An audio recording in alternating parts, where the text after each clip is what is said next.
Folks, welcome to an all new So Bad It's Good. This is your pal Ryan, and this is your Tuesday episode. How are you guys doing? Was it a gentle re entry to the week? I gotta say that I'm still complaining about that Memorial Day, the Monday off. I still feel like we should get every Monday off. Alas, here we are. Listen, I kind of made a screw up, and there was supposed to be a guest today, and it turns out I booked it for the wrong day. So guess what? Good news and bad news. The good news is it is just me and you today. And the bad news is it's just me and you today. So this is actually kind of a gift because there are so many news stories and little pop culture nuggets that I've been wanting to talk about for a minute. So we are going to focus on those today. And I think it's going to be great. I think it's going to be fine. No, there's nothing to worry about. You're in competent hands, you guys. This is going to be good. I swear. I'm not just going to say it's going to be good for the entire hour. There's no way that I have nothing in my head right now. I have nothing in my head. No, I'm joking. I've got a whole list of things. Let's see. Also, the health journey. I talked about it yesterday. I'm kind of addicted to mukbang videos now because I'm hungry from this health regime, this health program. I really want a breakfast burrito. I'm just going to say it out loud, and I hope that doesn't put you off because you might want a breakfast burrito after I say it. But my God, I'm on TikTok now where it's just showing me breakfast burritos, and I guess the obvious thing would be like, "Hey, Ryan, get off TikTok," but like, don't police me. Don't tell me. Come on, I'm already restricting my food. Now I have to restrict my devices. No way. But God, breakfast burrito. Oh my goodness. I want it so bad. Anyways, I worked out with my trainer Simon today. It was great. I feel like a man when I work out with Simon. He's like this awesome trainer, and he's actually a really smart, funny guy. I'm hoping if this continues at the rate it does, I'm hoping he's going to come on the show because he actually knows a lot about a lot, but I find it really interesting talking to him. But we're doing like all these kettlebell exercises and like deadlifts. I mean, very small weight. Let's not kid ourselves, but we're a month in as of today, and there have been some really good results. But there's some things, man. I get fixated on food, and I'm eating like I'm not like there's things being eaten, but it's like it's all like kind of vegetables or like sweet potatoes, and sweet potatoes are good. You know what I'm saying? But it is I have not gone this long without ketchup or Dairy Mate coffee creamer. I would have the sugar-free French vanilla, which now I've looked up and I guess that's like really bad for you, which could explain a lot of things. But I sometimes I would put the ketchup in the coffee creamer, and you guys, that's don't knock it till you no, not never. But I'm a huge ketchup fan, huge creamer fan, and I have cut out both of those things in the last month. So basically, I'm miserable in certain ways. But no, I'm not. I'm actually a lot more energy than ever. Weirdly enough. Now, happy Tuesday tonight. Love Island USA season 7 premieres on Peacock. You should be able to watch it Eastern Standard Time. I believe it's 6 p.m. Pacific Standard Time, 9 p.m. Eastern Standard Time. And then a week after that, you're going to have like some kind of cloaking device on your computer. That's when Love Island UK starts. So Love Island UK is what really kind of got me into the Love Island franchise to begin with. And Love Island USA, that really took off for me this past season. So I'm really excited. I've been studying up the cast so far. There's two cast members already are getting a lot of heat because in this day and age, people go and dig, and people are finding out some troubling social media behavior from two of the cast members. And I'm not going to say their names yet because I don't want to spoil anything. Let's see if we naturally hate them before we throw in any other kind of outside things to like sway your opinion. But it starts tonight, and it's a 6 night a week television show. And you got to be ready. And they're hour-long episodes, but I noticed last season some would go way past that hour mark. Now, will I be covering this on So Bad It's Good? Yes. I will not be covering it every day, but there will be an episode about Love Island every week, potentially. I mean, not even potentially. We're going to be doing it, and you might hear or see a familiar face with me that will be recapping the week in Love Island. So I'm very excited to get this started. And it's a great thing because if you have not started or if you've not watched Love Island ever before, I get it. I've been there. Let's, maybe let's give it a week. Maybe listen to the episode that we talk about with the first week, see if there are interesting things, if we make it sound interesting, and then hop on board, or maybe just join in, jump in with vim and vigor like the first day and then join us that way. But I'm really excited for this to air. Now, tonight on Bravo, you have Next Gen NYC premiering after an all new episode of The Valley. And we've talked about this multiple times on this show now, and it has a really, it's a very young cast. And some of them is children from Housewives and Bravo celebrities. And I've seen the first episode. I thought it was decent. I'm, excited to see more, but that premieres tonight as well.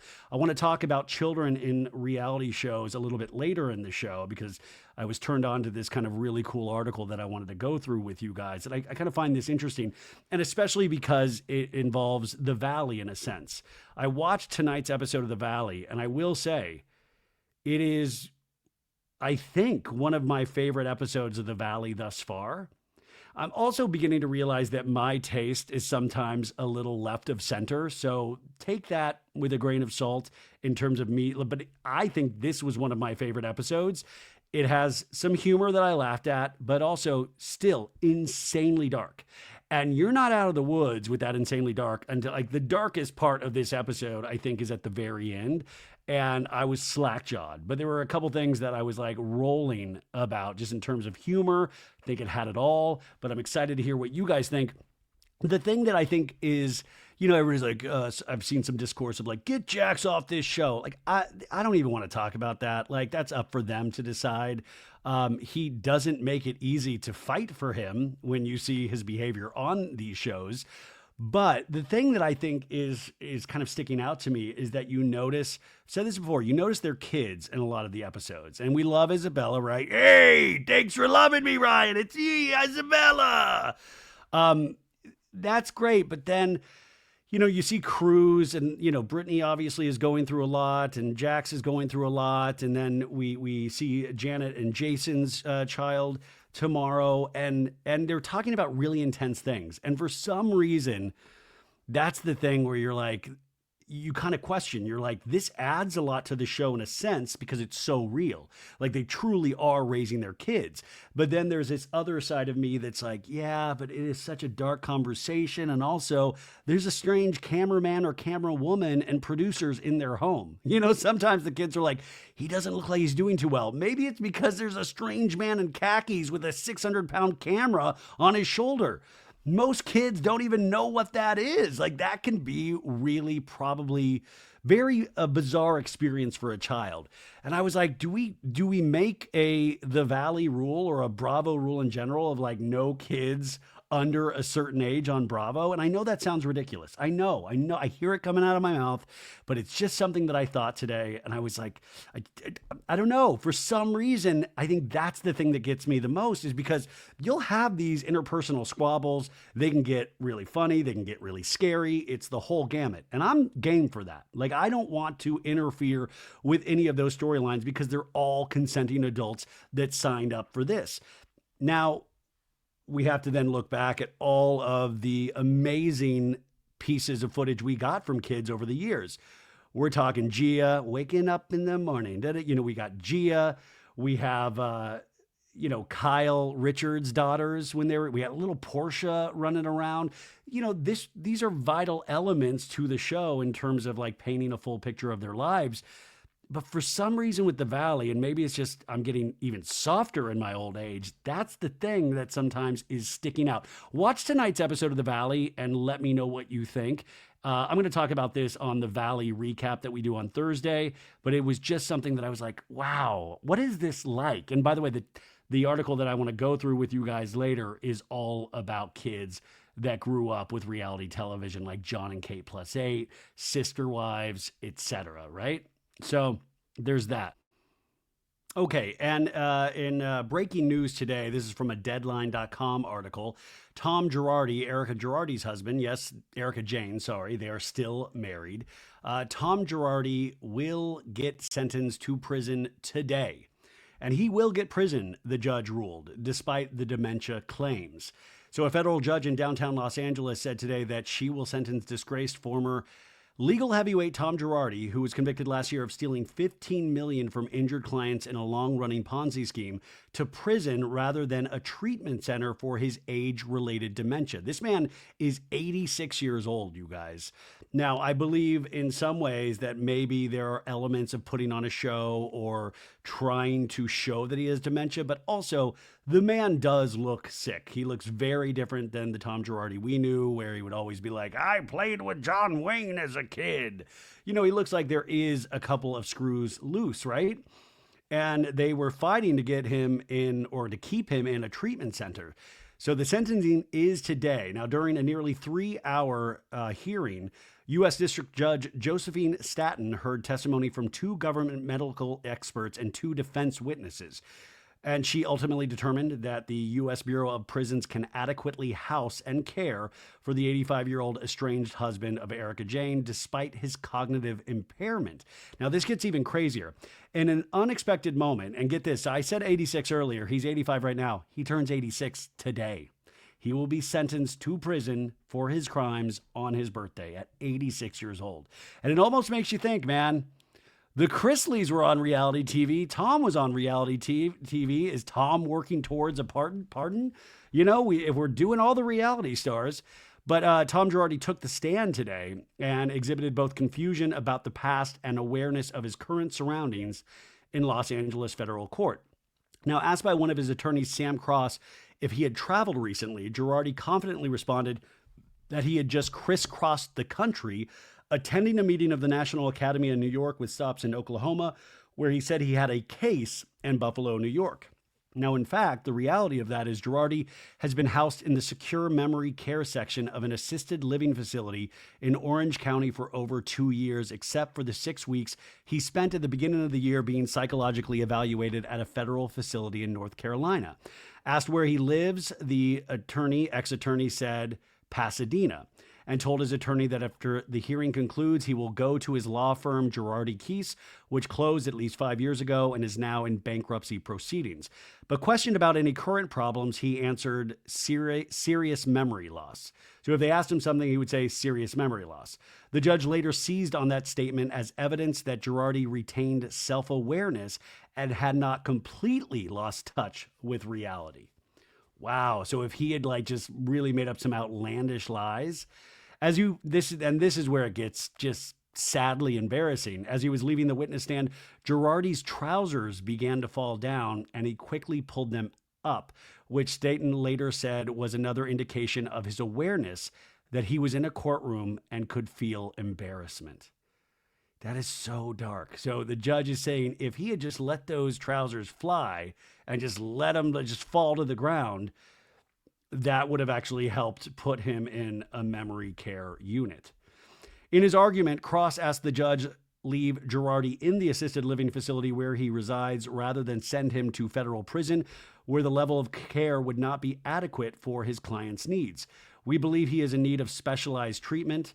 He is frail, elderly, and in danger of being exploited or taken advantage of behind bars.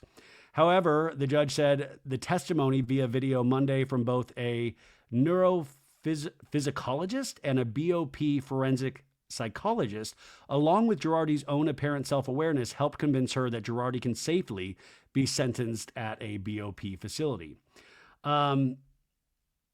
He obviously committed so many crimes. And this is interesting because Erica Jane this weekend was overseas across the pond, I believe in England, at a big music festival. I think Hey You was there and performed. This was the same slot that Countess Luann did last year, remember? So Erica Jane did that. And it's just very interesting where life will take us. Now, his law firm is still, like I said, in bankruptcy proceedings. And it faces more than $500 million in claims against it as of now. So a very sad end to somebody, even if you take out the reality show part of it, was a very powerful man, a very, very powerful man. And this is how his life will end. I mean, truly, this is how his life will end. And we will we'll talk about that on Wednesday's episode. And it's weird. You can't help but feel sad for him in some ways. And at the same time, this man really did cheat victims, just straight up cheated victims, right and left. And I think that's the hard thing too, is that where do you draw the line in terms of the Chrisleys, which is different, obviously, in some ways, but it's all involving financial impropriety. So this is how this man's life will end behind bars. And Erica Jane is out there performing at music festivals for a lot of people. And I'm curious if she will have any sort of comment on this week. Now, I think at the reunion this year, she said she has not talked to him in a long time. She doesn't even answer his calls anymore. So I am very curious what she will have to say about this. Now, this article, like I said, was in Deadline by journalist Tom Tapp. I thought this was a very well reported article. Okay, that was a little heavy. Let's get to something fun. Okay, let's take a hard left and go to Broadway, the Great White Way, and talk about the grand dame of Broadway, and that is the one and only Patti LuPone. Now, if you are not a theater lover, that's okay. You might recognize her from TV and film. She has had a very long and distinguished career. I believe she's like around 75 years old, and she's really known for being a talented kind of, I want to say this gently because theater lovers will probably, but she's like a well-respected, very politically opposite Ramona Singer. Because Patti LuPone will speak her mind. I mean, she will read you the riot act. I mean, there are so many instances of people having a Patti LuPone run-in where she has said something controversial or negative or something that angers somebody else. In fact, she will stop her Broadway shows at times if she sees somebody filming. There's a great rant you can see on YouTube where she stopped a show cold and she's like, "What are we? Put your phone away!" Or when people were like, "Mask up! You've got to mask up!" And I mean, it truly, I would give her a Tony Award just for those outbursts. Amazing. And in a lot of ways, you can totally understand where she's coming from. But lately, she has gone, I mean, just off the reservation in some ways. In late May 2025, she did a New Yorker interview, and this is where all of the recent hubbub has started. She referred to fellow Broadway actress Keisha Lewis as a bitch and questioned her status as a veteran performer. Now, Keisha Lewis, an amazing performer. I believe she's in the Alicia Keys musical right now, which Patti LuPone went on record to say the noise in that musical was so loud that it was making it hard for the play that she was in at the time, Mia Farrow, that she couldn't hear it. And it was the way she said it was really alarming, but then called the lead actor a bitch and, question her status. Keisha Lewis has been in like 25, 26 Broadway shows. Now, Patti LuPone been, I think, in 77 Broadway shows. She also stated that Audra McDonald, and Audra McDonald, for those that don't know, is another Broadway legend. She is currently in, I believe, the revival of Gypsy on Broadway. And she showed support for Keisha Lewis. And LuPone in this interview said that Audra McDonald was not a friend, and suggesting that there was a rift between them, even though that they have been close friends in the past. Now, these comments are finally the straw that broke the camel's back because the theater community, over 500 Broadway professionals, signed an open letter condemning LuPone's statements as, quote, degrading, misogynistic, and racially disrespectful. The letter called for accountability and urged institutions like the American Theater Wing and the Broadway League to take action. They don't want her at the Tonys, which, by the way, the Tony Awards are this Sunday, so get ready, I'm sure, for a lot of Patti LuPone jokes. I love that when you talk about theater, you know that there's only a small sliver of the audience that will know what I'm talking about. But it's the same way with reality TV. Like we all love that, but that we are the small audience that even knows what the F reality shows are all about. So this actually kind of achieved the impossible because Patti LuPone, I think for the first time in her career, made a sincere apology. She posted this on Instagram 2 days ago. And she wrote this: "For as long as I have worked in the theater, I have spoken my mind and never apologized. That is changing today. I am deeply sorry for the words I used during the New Yorker interview, particularly about Keisha Lewis, which were demeaning and disrespectful. I regret my flippant and emotional responses during this interview, which were inappropriate, and I am devastated that my behavior has offended others and has run counter to what we hold dear in this community. I hope to have the chance to speak to Audra and Keisha personally to offer my sincere apologies." Oh my God, that seems like a reality show right there. Oh my God, bravo, get on this. Broadway led, what will we call it? Next Gen NYC is tonight. What we call this, Broadway NYC? Anyways, we'll workshop it later. I wholeheartedly agree with everything that was written in the open letter shared yesterday. From middle school drama clubs to professional stages, theater has always been about lifting each other up and welcoming those who feel they don't belong anywhere else. I made a mistake. I take full responsibility for it, and I am committed to making this right. Our entire theater community deserves better. Patti LuPone. Okay, am I losing my mind, or was that a damn good apology? What I loved about it, there was no but. There was no I'm sorry, but it seemed like taking full responsibility. We don't see an apology like this very often. So I'm going to chalk this up as an actual apology. This is a well-written apology. A lot of times people are like, oh, their PR person wrote this. I'm not so sure. I think this might have actually come from Patti LuPone herself, or at least that's what I want to believe. Now, there is something very reality show about this in the sense that I was thinking about, when we kind of glom on to a reality star's like a certain quirk or a character, or even like kind of encouraging, like when Brandi Glanville would get all messy and get in somebody's face, and we'd be like, if that was my friend, that's really gross. But watching on the comfort of my home with some popcorn, I'm like, hell yeah, Brandi, crazy. And I was sometimes wondering, like, then you saw us kind of like gas these people up, and then they go back and repeat that behavior and go bigger and bolder and crazier. And sometimes that actually makes you go, ooh, like that's what I say this all the time about Lisa Rinna's last season, where I always felt she was playing a caricature of herself. She was like playing the thing that we gassed her up for initially, but it just rang false to me, particularly. And so I always thought that even with Patti LuPone is that we were like, oh, Patti, she's such an asshole. What a talented person. But man, she really gives it to him. And I sometimes wonder if that happens for these kind of celebrities as well, is that they get such attention and, accolades almost for this behavior. Like, Patti LuPone is a frequent guest on Watch What Happens Live, and she'll always like get in a good dig, or she was on Hot Ones recently. And she was very snarky on that as well. And you always kind of love her for it. But this actually crossed a line. I found that very, very interesting. Now, it gets worse for Patti LuPone, because guess what she is appearing in next? That's right, folks. Season 3 of HBO's And Just Like That.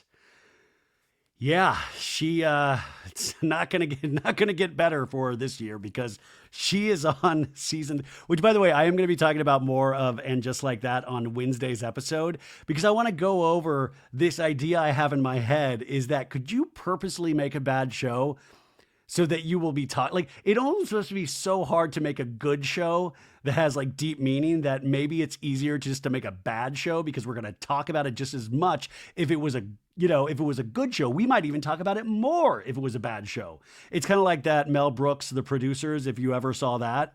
They're trying to make the worst musical ever on purpose, and then it actually becomes like this kind of runaway hit. Anyways, just to fill you in, though, at the tail end of this, of what an amazing career Patti LuPone has had. She was the originator of the role of Eva Perón on Broadway for Evita in 1979.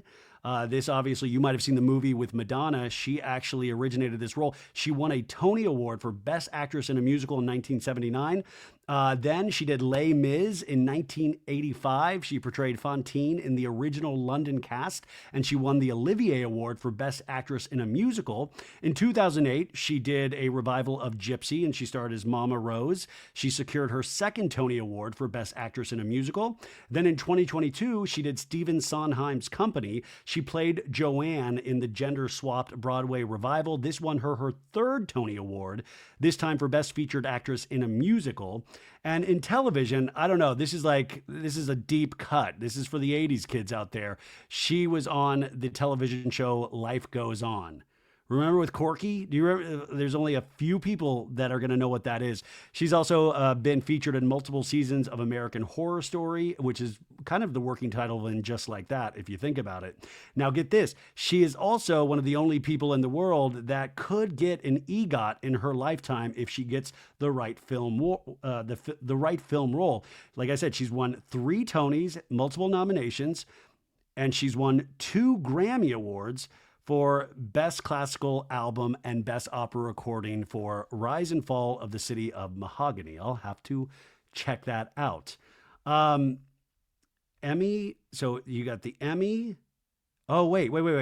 No, sorry, guys. She's 2 away from an EGOT. I was wrong. She needs an Emmy.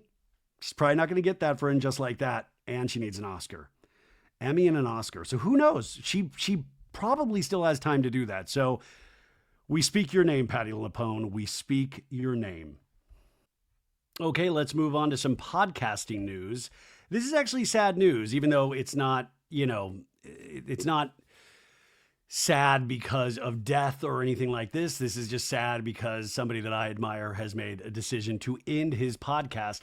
Mark Maron has revealed that he's ending his long-running podcast, WTF with Mark Maron. After nearly 16 years, he has spent interviewing musicians, comedians, cultural figures. He has interviewed the best of the best. And he broke this news during the most recent WTF episode with John Mulaney, sharing that both he and his producing partner, Brendan McDonald, are tired and burnt out, but utterly satisfied with the work we've done. He says, 16 years we've been doing this, and we've decided that we had a great run. Now, basically, it's time, folks. It's time. WTF is coming to an end. It's our decision. We'll have our final episode sometime in the fall. And this is sad news. I used to listen to WTF like way back in the day. And as you know, I'm a huge fan of interviews. And I hope, this will never happen in my lifetime, that I'll be able to be somebody like Mark Maron. But my God, I loved the way this man interviewed. It's, he was just so chill about it. Very opposite of what I do, but also just kind of, I don't know. I thought he really had a very special way that he was able to interview and get stories out of people. And he already had an amazing career before he started WTF in terms of stand-up, but WTF is what really, I think, left a mark. And then that kind of kickstarted his acting career. And this dude is a damn fine actor. In fact, he is one of the leads of the new Owen Wilson Apple TV Plus sitcom Stick that premieres this week, which I talked about yesterday. So I believe also it's got to be hard to keep up a twice a week podcast with like these big names when you are also doing all of these other projects.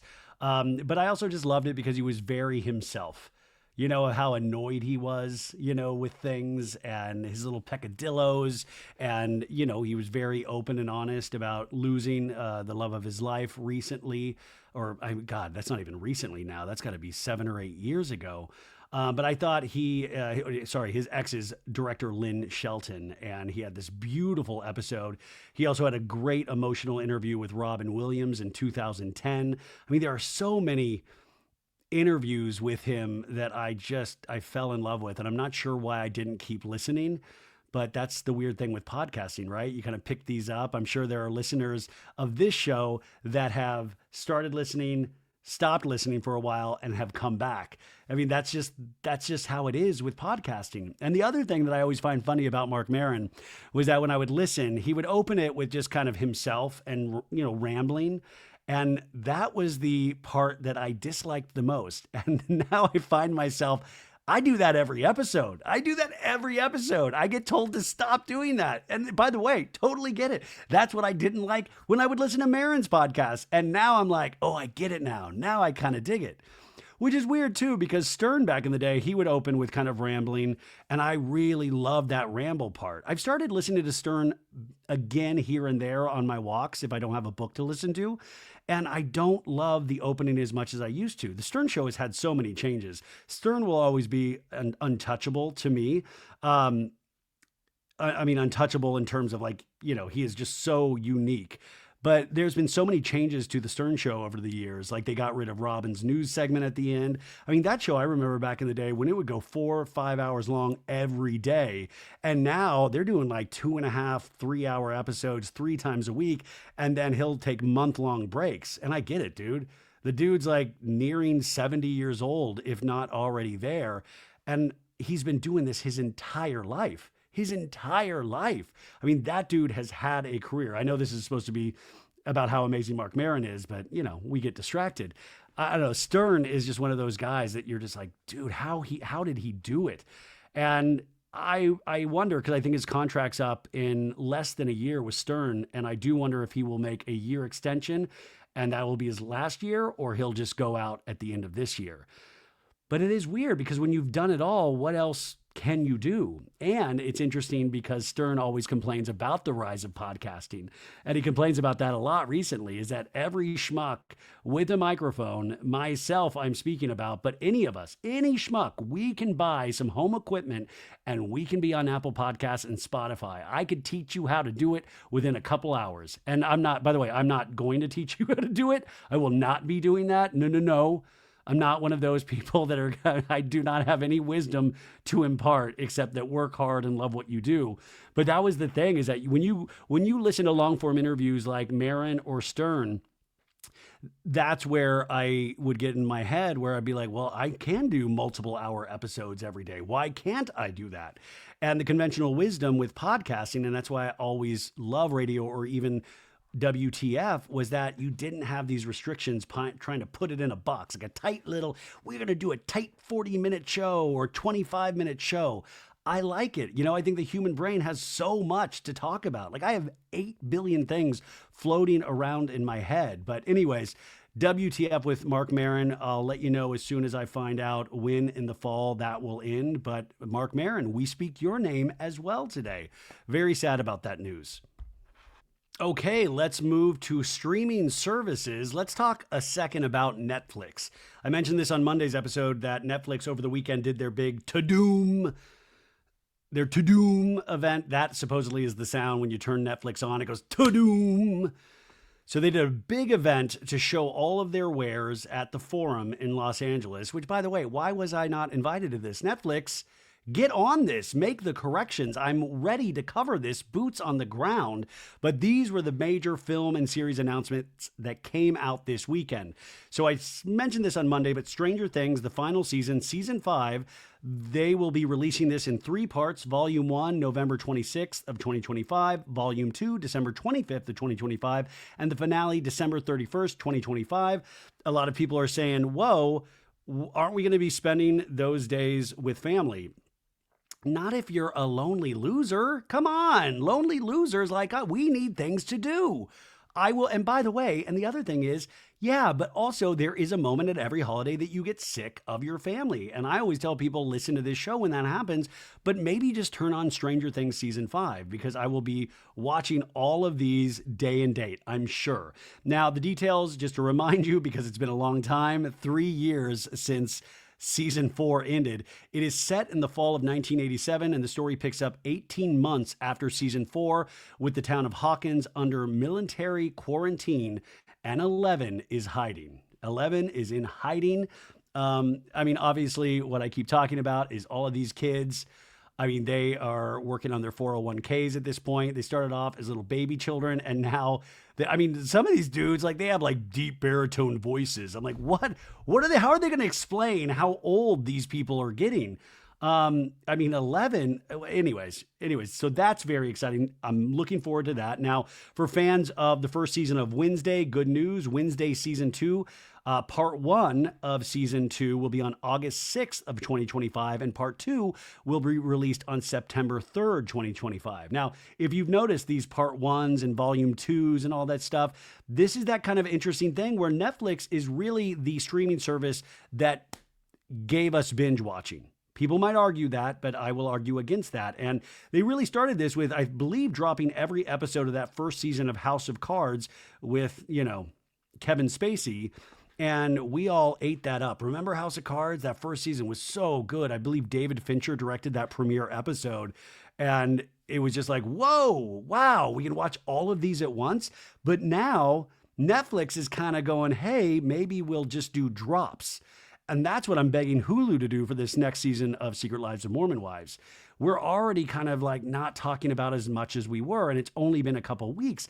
And I think if you go to an episode or two episodes per week, it would really help just keep that conversation bubbling. So we also have a new cast member for Wednesday season two. And remember, this is from the twisted mind of Tim Burton.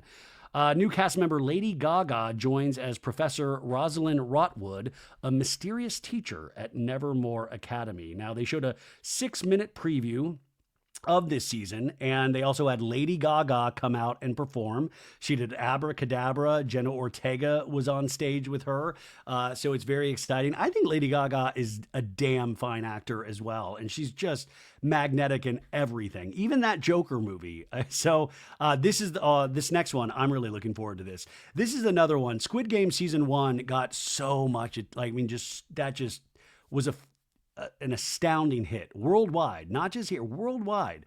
And season 2 didn't get nearly the amount of viewing hours, even though it was a huge hit for Netflix, but was not at the same, nor should it be expected to be at the same fever pitch that season 1 was. And of course, left on a cliffhanger. I really enjoyed season 2.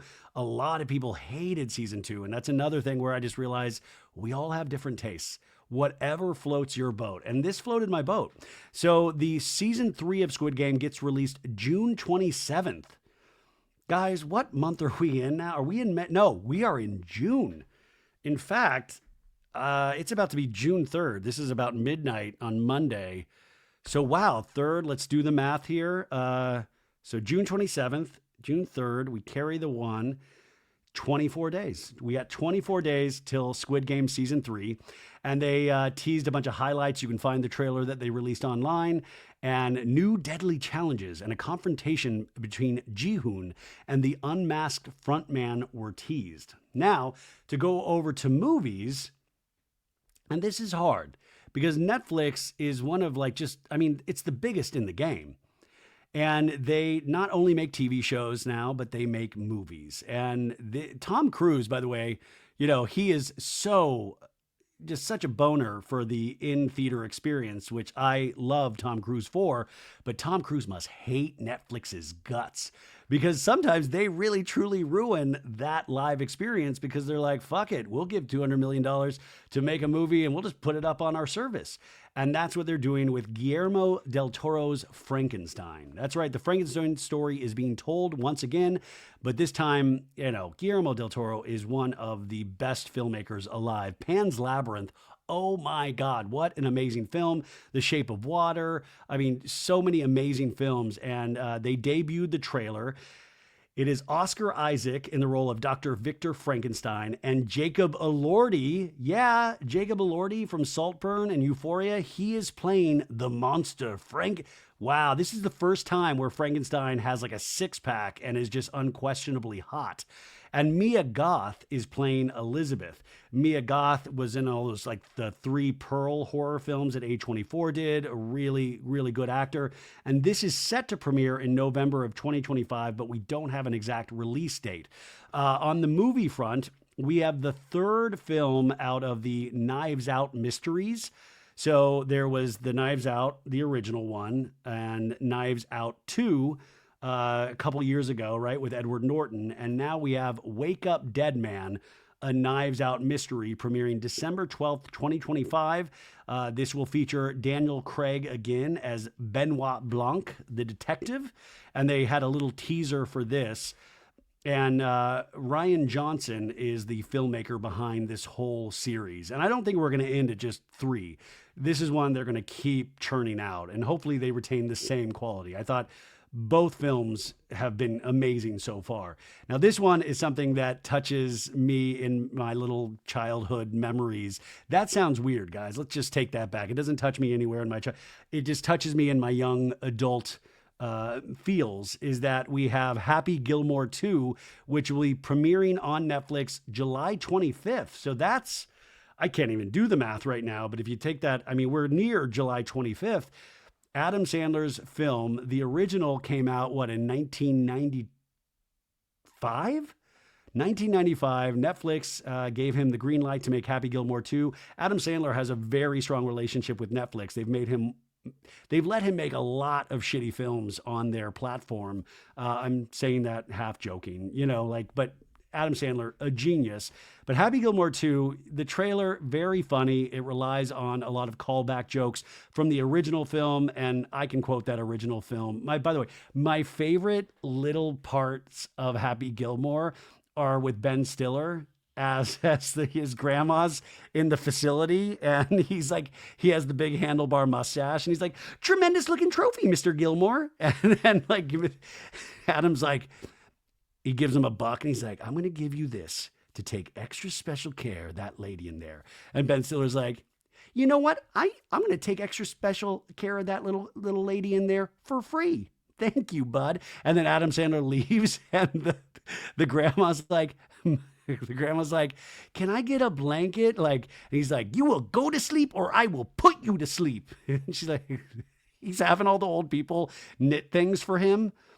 Sorry, I'm delirious right now, but I used to, this was in, oh God, how long ago was it? Was this college? Was me and my friend Susie, we would have this, I think it was on VHS at the time, and we would just rewind and watch the Ben Stiller part over and over again. He's like, he goes, "My fingers hurt." "Well, now your back's going to hurt. Now your back's going to hurt because you just pulled landscaping duty. You see this tag? You're in my world now, Grandma." This makes no sense to probably 90% of you guys. Anyways, it comes back July 25th. I can't wait. I really hope this is good. It doesn't even need to be good. I just hope this is stupid funny, if that makes sense. So we have all of those. Also, Ben Affleck and Matt Damon were at the event on Saturday, and they promoted their upcoming crime film, The Rip. And Matt Damon still has his big old Odyssey beard. He's filming Christopher Nolan's The Odyssey, and he's the lead. Matt Damon deserves a lead in a Christopher Nolan film. He was great in Oppenheimer, but they were on stage to promote their new film, The Rip. But I don't know when that's coming out. And then get this. Based on these announcements, there was a stock surge. So following this event, Netflix's stock reached an all-time high, closing at, per share, I have no shares of anything, but this is per share, $1,212.81, based on all of the hoopla that Netflix created this weekend. And do you ever think about this? Were you guys like me? I was one of the original subscribers of Netflix, where you'd get the 3 mail-in DVDs, and they would come in the little red thing, and you got all excited, and you had your little DVD queue, and it was a really exciting time. I mean, it was real, but also just a very crazy time in retrospect, because it ended video stores. It made a huge dent in film going in general. And then their jump to streaming. I mean, it decimated Blockbuster. Blockbuster had a chance to get into streaming, and they turned it down. Netflix could have partnered up with Blockbuster at one point. And by the way, I have worked at 2 Blockbusters in my day. Very proud member of Blockbuster, which I always joke about. Blockbuster was one of the weirdest jobs I had as a teenager, because they actually drug tested where they would take a lock of your hair. I know that sounds like I'm making it up, but I had Paul Scheer on the podcast like a year or so ago, and he had worked at Blockbuster too and had the same thing happen to him. It would be great if all this time it was just like a weird manager that I had that just had an obsession with people's hair. But no, they actually drug tested your hair. And I was such a nerd. I mean, I'm still a nerd, but I was a nerd. I'd never done any drugs or anything like that. So I passed that shit clean as a whistle. Now, the other Netflix announcement in TV was made after this event. I don't know why they didn't do this at the event. Season one of this romantic comedy series called Nobody Wants This with Adrian Brody and Adam Brody and Kristen Bell. That was last year, and I loved this. I did not expect. I had Aaron and Sarah Foster on the show last year promoting this, and it was great, you guys, because it was before anybody expected this to be a hit. So I got to talk to them. That's when you want to get people before the thing comes out that turns into a hit. That's like, by the way, if anybody's out there listening, wants me to talk to their clients, throw them our way, baby. So bad it's good with RyanBailey@gmail.com. But I actually watched this and I loved it. So many times you'll watch this and you're trying to find the things that you love to be able to do a decent interview that is respectful of their time and their talents. But this one I just loved. I was like, oh, this is like a me show. And I think so many people felt that way, which, by the way, now 2 weeks ago, I had the director of the Sherry Papini docuseries. You can find all 4 parts on HBO Max right now. And you can hear me struggling in that interview because I thought that the filmmaker was going to be like, this Sherry Papini, she's wacko, but she seemed like she really believed Sherry Papini. And I'd went through the 4-part docuseries and I did not believe Sherry Papini. You know, I thought they made a very interesting case for her, you know, and Sherry Papini has changed her story once again. And you want to be respectful of somebody that has gone through a kidnapping scenario, even though I do believe that it was staged, and she was a big part of that. But it was interesting talking to the filmmaker because I thought she did a really good job, but I thought she was going to kind of, you know, well, like, yeah, you can see a couple moments where, you know, she's not really credible. And I thought watching that Sherry Papini was not credible during multiple moments in that docuseries, but she really stood out. And I think there are moments, I don't know but there are moments where I'm like, oh, okay. Okay. And you can hear me say, well, I'm really interested to hear the public discourse around this. I say it multiple times. Like, are you ready for the public discourse around this? Because in my head, this was going to come out and people were going to be pissed. And I guess that's another thing like we were talking about in Just Like That. Is it like, okay, well, we're pissed, but at least people are talking about it. You know, it almost sometimes feels like a strategy. Like, okay, well, at least we're talking about it and not just forgetting, because that's the other thing, is just indifference is worse than being pissed. And, you know, there are so many things right now. You don't want your project just to come and go. And I have seen a lot of discourse about, you know, my actual feelings for that. So anyways, Nobody Wants This. Second season is going to be coming out October 23rd, 2025. The cast is still Kristen Bell, Adam Brody, Justine Lupe from Succession, Timothy Simons, and Jackie Tone. And there's a couple interesting developments behind the scenes. They have new showrunners, and I'm curious what the deal with this is. And I think it was that Erin Foster was one of the showrunners. She is no longer. She is one of the writers, maybe the head writer. But there are new showrunners they brought on. They brought on Jenny Connor, Konner. She is previously known for her excellent work on Girls. And Bruce Eric Kaplan, who is known for his work on 6 Feet Under. And they've taken over for season 2. And I'm really curious what the actual story is behind that, because I thought season 1 was just so damn charming and good. And I hope... I mean, it's always good to get fresh voices, but sometimes you're like, well, what's wrong with the previous voices? What happened? Did people not expect it to get a season 2 and accepted other jobs? There are new additions. This is exciting and weird. Adam Brody's wife, Leighton Meester from Gossip Girl, she is joining the show as Abby, Joanne's middle school nemesis turned Instagram mommy influencer.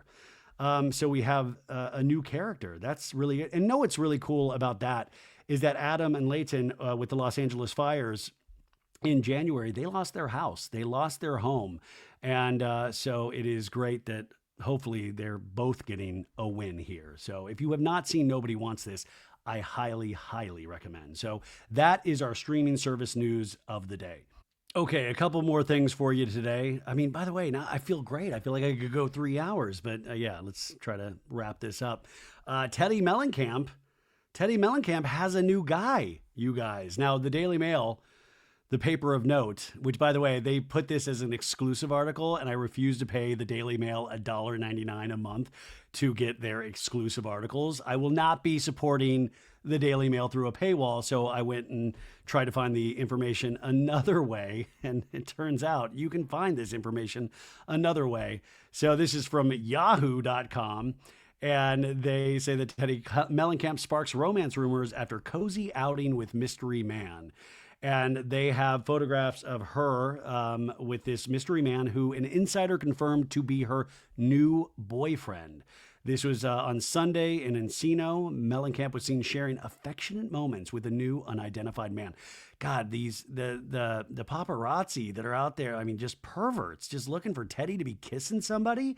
Also, people in the comment section of the Daily Mail. By the way, they leave the comment section up on the Daily Mail, even though you can't read the article. And I'm going to read you some of those just to really, truly put a scare in you about humanity, because people just are so hateful immediately that it was even shocking for me. The Daily Mail showed the couple dressed in casual workout attire appearing deeply connected during a jog.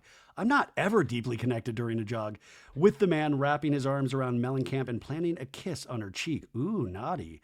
In a tender gesture, he adjusted her hat, protecting her scalp amid her ongoing cancer treatment. Yes, I mean, that's what we need to focus on. Although the man's identity remains undisclosed, the source confirmed to the outlet that Mellencamp is, quote, dating him and is very, quote, happy. Remember, she just split from her husband, Edwin, but she has talked about, I believe, on her podcast, Two Teas in a Pod, during the January 24th episode. No, I'm sorry. This was another episode, but she talked about going on Hinge and, 28-year-old men trying to hit on her. That freaked her out. And so she is back out there in the dating scene, but it looks like she might already have a dude. I am hearing more and more that she will be coming back to this next season of Real Housewives of Beverly Hills. I predict that it's going to be in a friend of role, but you just never know. Maybe they will beef up her role. Kyle has got to be like a pig in shit getting Teddy back on this show, but I'm actually kind of interested in seeing Teddy's journey. And, I think she's made really amazing progress on her cancer battle. So let's get Teddy healthy. Now let's put the fear of God into you. The Daily Mail, the comment section, this is wild. Somebody just wrote this 10 minutes ago. Wow, just wow. Her young children should be her priority in her family. Just looking at the pics, it's clear she has paid for them as they are very staged, and she's enjoying having her picture taken. She had an affair and divorced her husband, who must still have feelings. She's the mother of their kids. I just think to be told you have stage 4 cancer, you'd want to be with your family, not doing this. Dude, I mean, we know nothing about her life. I think Edwin was running around on her. I mean, and also I think she probably spends, I don't know. Here's another one. Does this guy also have a pregnant wife? Some screwed up priorities regardless of unfortunate health. I don't know what that comment means. Another comment, she's always ready to ignore her children to chase after a man. This one, 2 hours ago, you got to wonder if the brain tumors messed up her judgment, being serious. She wouldn't be the first to have abnormal behavior from brain trauma. Oh my God, you just want to say a giant F-U-C-K. But it's just one negative comment after one negative comment. I mean, listen, go live your life. Live your life. And also, this is the part where I just kind of tune out because it is so damn negative. Like, Teddy, get yours. Get healthy, like I said, so we can go back to making fun of you on Real Housewives of Beverly Hills. But my God, we want you happy and healthy, right? Oh, also that guy in the picture, though, I did notice they blurred out his face, but it looked like he had a lot of tattoos. Maybe it's Tommy Lee from Motley Crue. Who knows? Okay, let's do a story about something I haven't done a story on in a long time, and that is the Blake Lively, Justin Baldoni mess. Well, there was a huge update today that Blake Lively has dropped her claim that Justin Baldoni intentionally caused her emotional distress after his legal team demanded to see medical proof. So a new court filing, exclusively obtained by Daily Mail, shows the embattled actress has also withdrawn a second claim of negligent infliction of emotional distress and is trying to avoid having to share her health records with Justin Baldoni's legal team.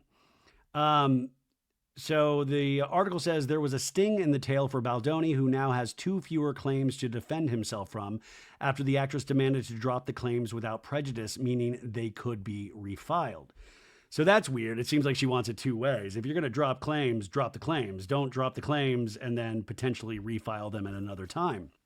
So this has sent a whole new round of legal letters, Baldoni's team angrily insisting that Blake Lively is trying to have it both ways and demanding that she comply with their reasonable request to see her medical documents. An insider told Daily Mail that Lively's lawyers had hoped to quietly ditch the emotional distress elements of the lawsuit to dodge having her records scrutinized. So what does that mean? What's in these medical records? Now, remember, the first part of this is saying that this, Justin Baldoni and the ends with us caused her health distress. So what are in these medical records that she does not want them going over? I just think at this point, people are looking over everything with a fine-tooth comb. Why, stand by the courage of your convictions, but these kind of last-minute moves are just already making Blake Lively kind of start to look even worse than she already is in some ways. I'm so curious if we are close to a settlement or this will actually make it to trial, because remember, the trial date was like March 2026. Lively said it severely impacted her physical, psychological, and emotional well-being, all of which could show up in her health records if true. Lively's team has responded to Daily Mail's request for comment, saying, once again, this is a routine part of the litigation process that is being used as a press stunt. We are doing what trial lawyers do, preparing our case for trial by streamlining and focusing it. They are doing what they do, desperately seeking another tired round of tabloid coverage. Yeah, guys, lawyers, weigh in. Emily D. Baker, I need to talk to Emily D. Baker, please. I mean, it is one of those things. Anything that Blake Lively's legal team does, they do hop on, and they really have good relationships with all of these outlets like Daily Mail, like TMZ. I do notice that when I read anything. Miss Lively continues to allege emotional distress as part of numerous other claims in her lawsuit, such as sexual harassment and retaliation, and massive additional compensatory damages on all of her claims. So the actress has now dropped the emotional distress claims. Baldoni will still have to defend himself over the other claims, which include sexual harassment and the orchestration of a smear campaign against her. The 41-year-old is also pursuing a $400 million countersuit of his own that also claims defamation and accuses the glamorous blonde, I love the Daily Mail's writing, of damaging his reputation and career. I mean, they've both taken out each other's careers. I mean, it really is going to be interesting. And as I talk about this, I just remember covering this in late December and all the insanity from that New York Times article, and then Baldoni's. I haven't thought about this. I mean, I see this case every day, but sometimes I just turn a blind eye because I'm just like, you guys fight this out in court at this time. Like, what is happening? And Ryan Reynolds is out there, still being Ryan Reynolds. And Blake Lively released a simple favor too. I think Baldoni was in Hawaii. I'm pretty sure we'll probably get an announcement of a Justin Baldoni project of some sort.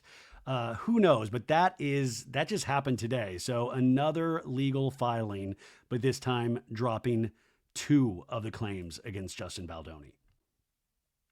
So I was on the Little Miss Recap podcast with Amy and Amanda today, and I don't think you're going to hear it for another couple of weeks, but we were talking about kids in reality shows, and they turned me on to this Teen Vogue article. When at first they were like, did you read that Teen Vogue article? And I kind of laughed at first. I'm like, of course I've read Teen Vogue.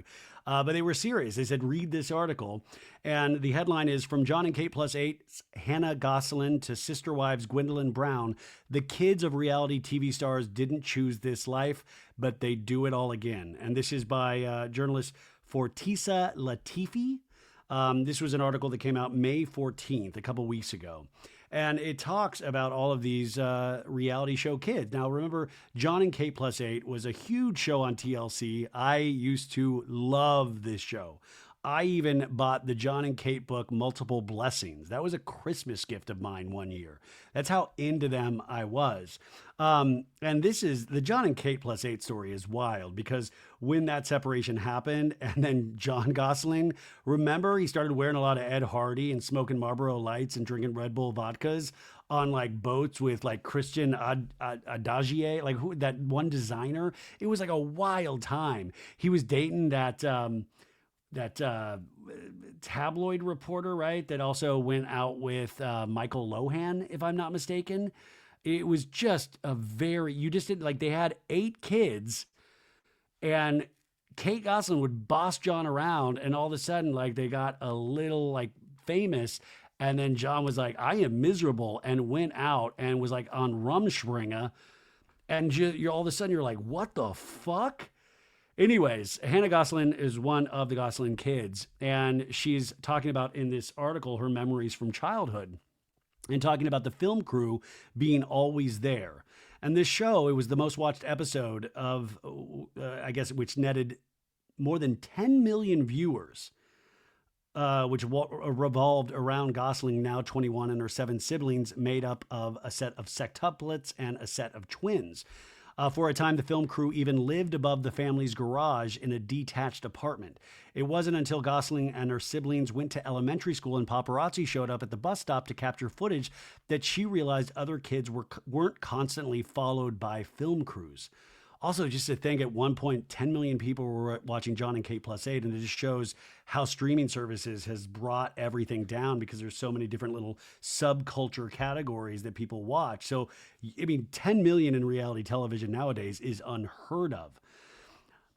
So Gosling, this article says, is one of a new generation of children, some of whom are now adults who were raised in front of the prying eyes of a reality television camera. From John and Kate plus 8 to shows like Real Housewives and 90 Day Fiancé, tens of millions of reality television viewers have watched the entire lives of children unfold from babyhood to elementary school to puberty and beyond. While audiences find entertainment and intrigue in their favorite reality shows, there are few legal protections for the kids at the center of the plots, their privacy sometimes traded for little or even no financial gain. The kids of reality television have had their lives changed by filming and not necessarily by their own choice. They've lost privacy, they've gained fame. Their lives have shifted and morphed through the views of the camera lens. When Gwendolyn Brown of Sister Wives fame was 9 years old and homesick from school, she says a fan knocked on her front door and asked if she could hug her. Gosselin sometimes wonders what would have become of her now infamously divorced parents if they hadn't done reality television. Noelle Robinson, who spent her childhood and adolescence on Real Housewives of Atlanta, finds making friends difficult because she questions if their motives are genuine or if they're just trying to get a piece of the spotlight. And yet, knowing what they know now, this article writes, would they do it all over again? The answer is a resounding yes. Wow. So Gwendolyn Brown says, I was super into it as a kid. She's now 23 years old, started when she was 9. When Brown went to school, she says she would subtly tell all the other kids about her status as a reality television star, and she and her siblings would compete to get the attention of the camera operators. Wow. It's like little Sheena Shea is running everywhere.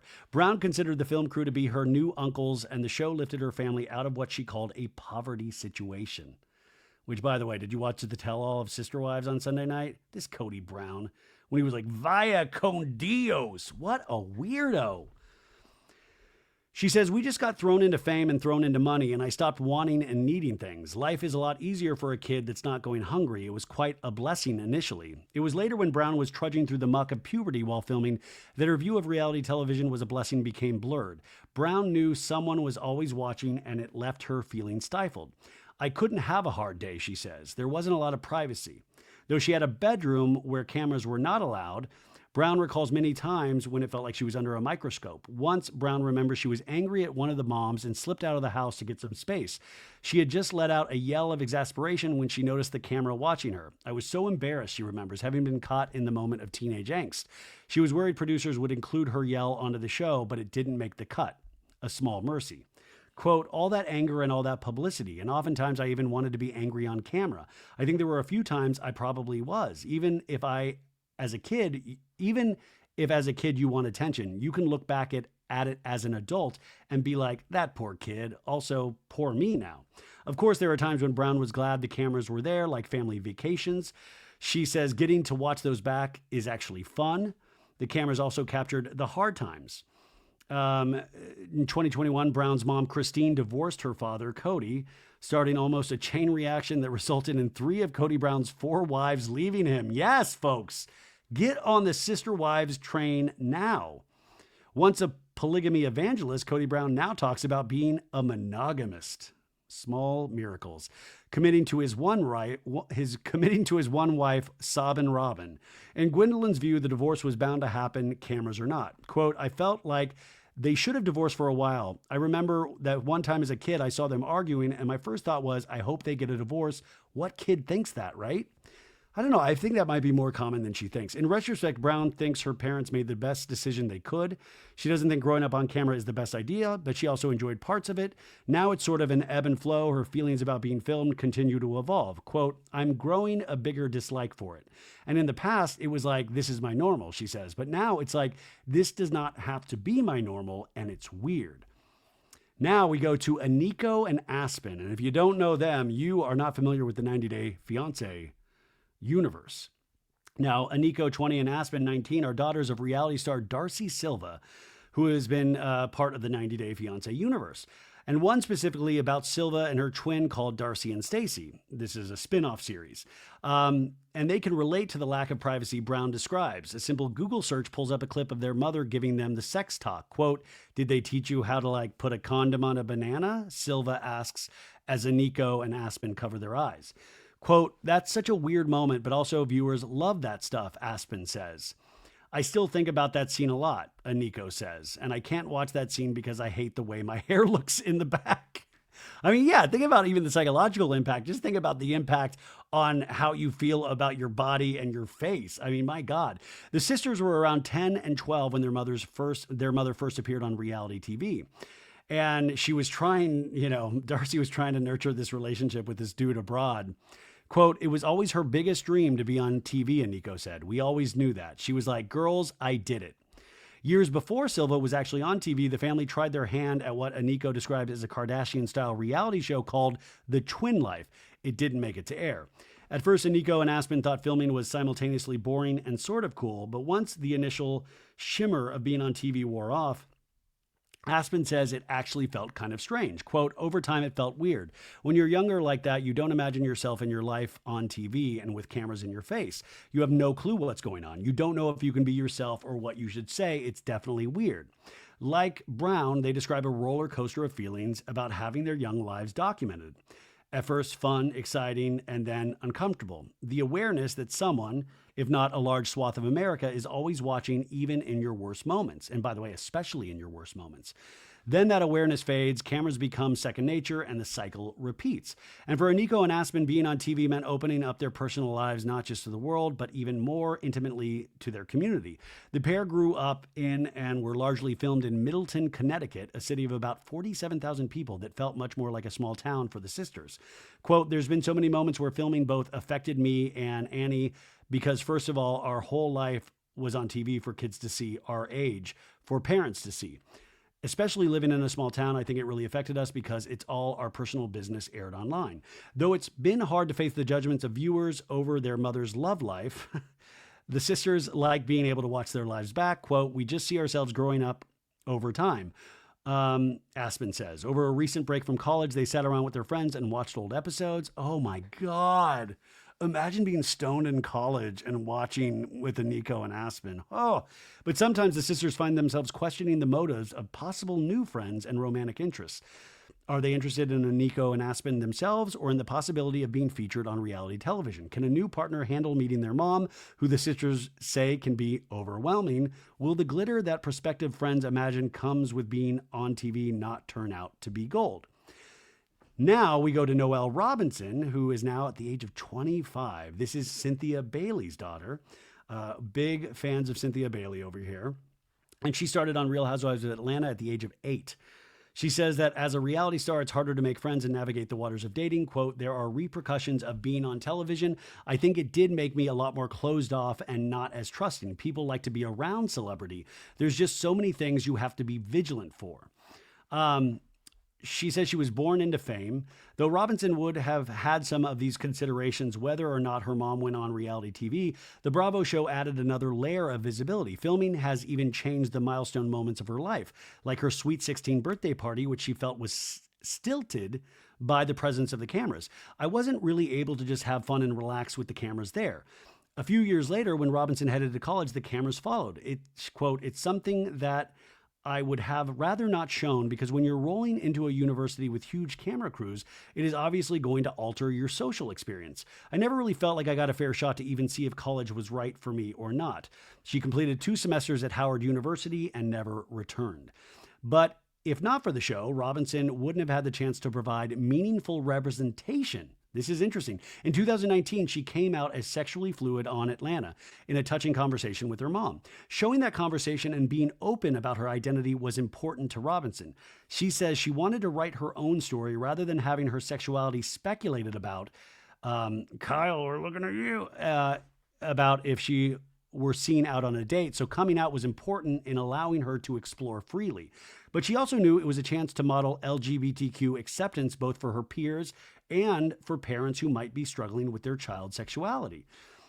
It was just really a great thing to show on television because there are still parents, even in this day and age, that would kick their child out for their sexual preferences, Robinson says. Which, by the way, this goes back to Happy Pride. Quote, to show that positive representation on a big network like that, I think it is very, very positive. Brown had a similar moment on Sister Wives, but for her, coming out on television wasn't really the plan. Brown says she doesn't like the idea of having to come out as queer when straight people don't have to come out as straight. So true, man. I try to hide my straightness as much. And by the way, don't, that's just a rumor. Don't buy into that I'm straight. Come on, guys. But she's right. None of us straight people, we do not have to come out as straight. That's wild. Maybe one day. She says, but sitting in the interview chair, a producer asked her a question that caught her off guard. Quote, we were interviewing, I think about the divorce or about my sister, Isabel, moving to North Carolina. Then all of a sudden, the producer was like, hey, your mom mentioned that you're bi. Do you want to talk about that? Brown remembers, and I was like, well, it's true. Brown recalls stumbling through an explanation of what being bisexual means on one she now feels was, quote, so dumb. In the scene, Brown described being attracted to men, women, and other gender spectrums. The stilted description came from what Brown called being jumped by the producer asking the question. She's not the only reality kid whose sexuality was unexpectedly called into question. And that is when Brooks Marks comes into this article, folks. And Brooks Marks, the star of the new Next Gen NYC premiering tonight. Now, when Brooks was 19 years old, when his mother, Meredith Marks, I'm Meredith Marks, everybody, you can leave. So Brooks was 19 when she joined the cast of Salt Lake City. Marks, who is now 25, was excited for his mom and figured the show wouldn't have much to do with him, a perspective he held onto until the show started airing and viewers feverishly discussed his sexuality. Quote, that was something I was really unprepared for. I thought I had the thickest skin ever. Then it got ripped apart by thousands of people online, and I had to build even thicker skin. Marks was alternately lauded and panned as the first openly gay child of a housewife, despite the fact that he wasn't openly gay. Quote, my family doesn't really believe in the need to come out or label yourself, he says, of his sexuality. Quote, that's the end of the story. When viewers speculated on his sexuality, quote, it felt like I didn't have control of my own story. But before all of that, Marks was excited by the prospect of the show. Quote, any entrepreneur knows that reality TV can be leveraged to provide a larger platform for any business. Marks says the show, he figured, would also be a way to showcase his family's close relationships with each other. Oh, it did. But then his sexuality became a plot point. And Marks says it's hard to see his mother attacked by other cast members. Quote, seeing people go after her over the most absurd, horrible things is just really upsetting. Those are the times that I don't like to watch. But there was an undeniable upside for Marks: exposure for his clothing brand, which he launched in 2020.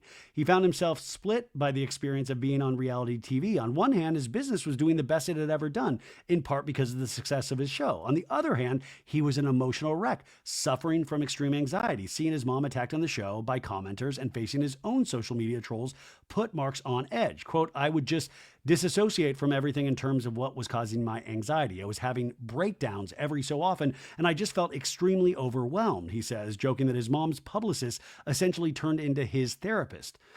Don't worry, he's an actual therapist too, the article writes. Quote, anxiety for me has always manifested as a physical feeling of just there's a blender in your body. It just feels like cryotherapy or something. You just feel numb. Oh, I love, by the way, listen, I really am empathizing with Brooks here, but I love that it's like cryotherapy. Like only a very small amount of the population can afford to do cryotherapy. When Marks met people in those early days of the show, he would wonder if they were some of the faceless trolls attacking him online. I was like, where are these people coming from? Who is a real person and actually is there for me, he says. That all led to what Marks calls a lot of wisdom. As a result of being on television and having his life open up to strangers, Marks says he's more self-assured, more self-confident, and knows to trust his gut.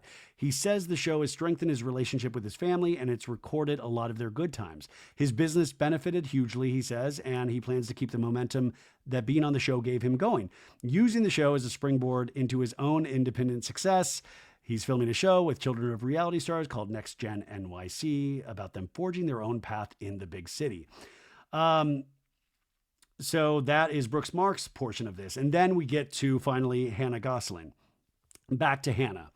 And she was only 15 months when she first appeared on television. And by the time she was 3, Gosselin was a mainstay on TLC's John and Kate Plus 8. Gosselin grew up having the film crew around, and at one point they moved in, like I said, living above the garage. Gosselin and her siblings grew from the bumbling toddlers into awkward adolescents in front of the cameras. Going through puberty was especially difficult. Even if she was in a bad mood or had a pimple on her face, the cameras were still there. You're always surrounded, she says. The film crew was there 24/7. Making friends was difficult, with Gosselin wondering if people actually wanted to be her friend or just wanted to be on TV. That seems to be a common theme with all of these people in this article.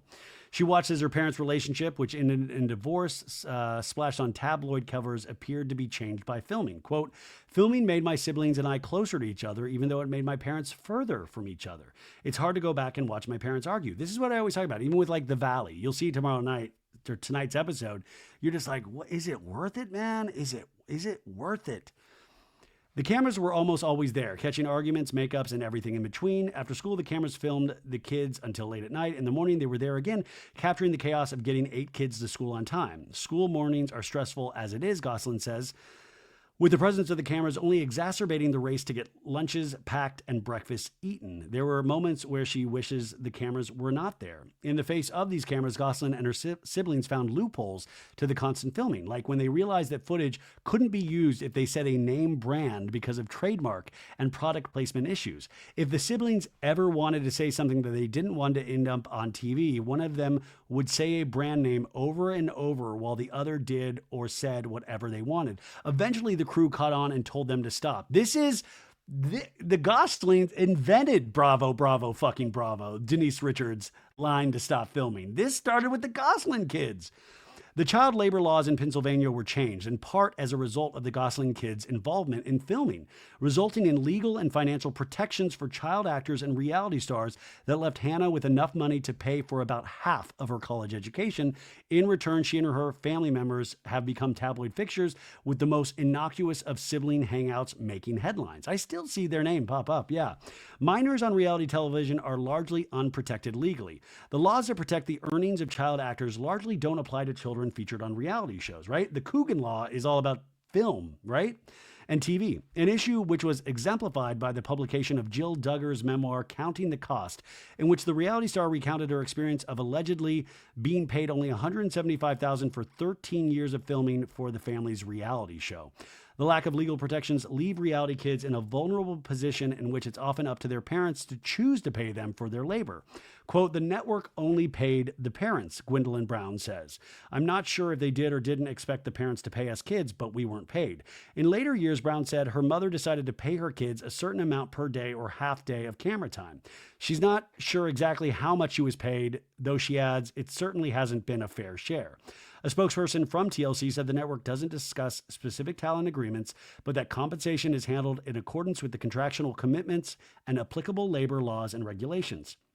Christine Brown Woolley, Gwendolyn's mother, confirmed that the children were not paid directly for filming at first, though the family did put money aside for their college and vehicle funds. Noelle Robinson says she wasn't paid for spending her childhood and adolescence on Atlanta. Does she think she should have been? I don't know, she says. Her mother listening in on the call. I don't know. Representatives for Bravo confirmed Robinson was not paid. Each of these reality kids would do it all over again, sacrificing their privacy for their experience of filming on a show. In all, each of them said the experience and opportunity was worth the pitfalls, but it can be tough to grapple with, probably because the hypothetical scenario of choosing to do it all over and over again is different from how they ended up on TV as a result of their parents' choices. Quote, my mom was able to make a conscious choice after having a childhood and having a life outside of being famous, Robinson says. For me, I was thrown into it without actually knowing what was really going on or what the lifelong pros and cons would be for making that decision. Would I go back and do it again? Robinson continues. I think I would do it again. I think I would do it again because I feel like life is about the highs and lows, the good and bad. This was an excellent article. Wow, Teen Vogue. I got to subscribe to Teen Vogue. Once again, this article was written by Fortisa Latifi. Fortesa. Excellent. Oh my God, you guys. Well, see, this didn't turn out to be bad. Did you stay with me? A lot of you, this was good. I think this was a great episode. Come back on Wednesday. We got a great guest. Thursday, Friday, recaps, Patreon, churning along over there. And have the best Tuesday that you can possibly have. And I'll talk to you on Wednesday. Bye, guys.